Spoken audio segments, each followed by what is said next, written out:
Tutorial 16. Let's start a new sketch on top plane, and let's take the next feature in the sketch menu, the offset entities. To use offset entities, we have to create a sketch. So let's create rectangle, center point rectangle, and let's make a fillet.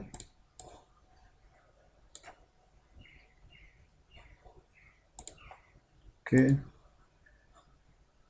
so let's activate the offset, and the offset is making is duplicating the existing sketch, making some sketch parallel or offset to it.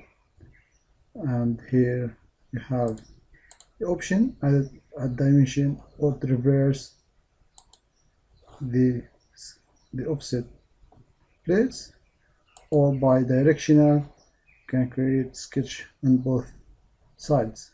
So let's change the offset to be 2 millimeter, and okay, so you have created your offset. So it is time saving. You don't need all the time to create an offset. If you wanted, you can just use the offset entities. Now you can make an offset from one of these sketches or offset sketches. Let's uncheck the bidirectional and make base construction.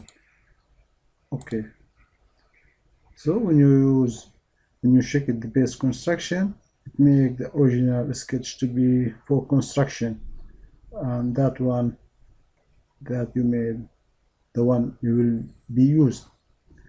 So in the offset, you can create an offset and delete or make the original one as construction and start working with the new offset sketch.